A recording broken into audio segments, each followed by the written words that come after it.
젊은 나이에 갑작스레 찾아온 극심한 두통. 트로트 가수 박규리가 겪은 이 병은?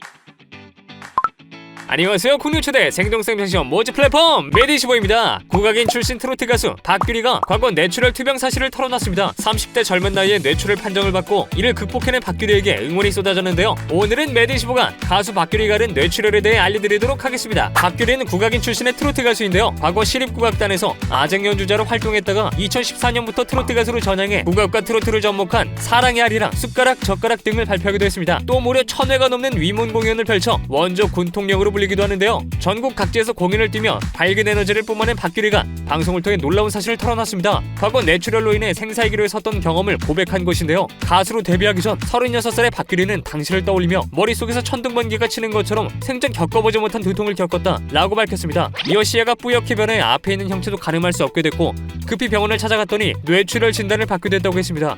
당시 젊은 나이에 찾아온 뇌출혈이라 충격이 컸을 텐데요. 박규리는 뇌출혈로 크게 아팠을 당시 이대로 내 인생이 끝날 수 있겠다는 두려움이 들었다며 당시를 회상했습니다. 하지만 뇌출혈 진단을 받고 중환자실에 입원한 열흘간의 시간이 박규리의 삶을 완전히 바꿔버렸습니다. 죽을 고비를 넘긴 박규리는 이를 계기로 오랫동안 원했던 가수로서의 삶을 시작하게 됩니다. 박규리는 자신의 꿈을 찾은 것은 물론 건강의 중요성까지 깨달은 계기였다고 밝혔는데요. 이후 생활 습관을 하나씩 고쳐나갔고 현재는 후유증 없이 건강하게 일상생활을 하고 있다고 덧붙였습니다. 지난해 원조 월드스타 배우 강수현도 뇌출혈로 쓰러져 의식을 회복하지 못하다가 이틀 뒤에 세상을 떠났었는데요. 강수현과 박규리가 앓은 뇌출혈이란 대체 무엇일까요? 뇌출혈이란 뇌졸중의 한 종류로서 뇌 동맥이 터져서 뇌 속의 혈액이 넘쳐흐르는 상태를 말합니다. 뇌출혈을 일으키는 원인으론 고령, 고혈압, 알코올, 항혈소 환자나 항응고제를 복용하는 경우 뇌동맥류, 뇌혈관 기형, 뇌동 정맥류 등이 있습니다. 뇌출혈은 갑작스럽게 발생하기 때문에 뇌 안에 시한폭탄이라는 비유를 많이 하는데요. 환자는 뇌출혈이 발생하기 바로 전까지도 멀쩡하다가 갑작스러운 극심한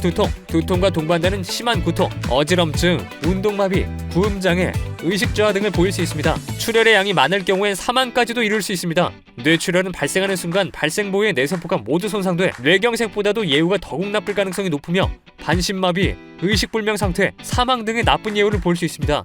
뇌출혈은 특히 겨울철에 많이 발생하는데요. 이는 따뜻한 실내에 있다가 갑자기 추운 곳으로 나가게 되면 이완되어 있던 혈관이 수축되면서 압력이 높아져 무리가 갈 수 있기 때문입니다. 이때 약해져 있던 작은 혈관들이 압력을 이기지 못해 파열되어 뇌출혈이 발생할 수 있습니다. 뇌출혈 의심 증상이 발생했을 경우에는 빠른 시간 내 병원 응급실을 찾는 것이 시급합니다. 뇌출혈은 CT 또는 MRI 검사를 통해 빠르게 진단할 수 있으니 의심 증상을 보이면 바로 병원을 찾는 것이 좋습니다. 이상으로 트로트 가수 박규리가 과거 앓았던 뇌출혈에 대해 소개해드렸는데요. 뇌졸중은 국내 단일 질환 사망률 1위로 특히 뇌출혈은 매우 높은 사망률과 큰 후유증을 가지고 있어 총각을 다투는 응급처치가 필요합니다. 하지만 대체로 일시적인 증상으로 가볍게 생각해 휴식을 취하거나 주변 사람에게 즉시 알리지 않아 병원 방문이 늦어 치료 후 후유증을 앓게 되거나 심할 경우 사망에 이르는 경우가 발생하기도 하는데요. 더 빨리 치료받을수록 후유증을 줄이고 더 빨리 일상생활에 복귀할 수 있음을 명심해야 하겠습니다. 지금까지 생동성 시험 참여하고 사례비도 받아가는 플랫폼 메디시보였습니다. 구독과 좋아요, 알림 설정 잊지 마시고 다음에도 더 유익한 정보로 찾아오겠습니다. 감사합니다.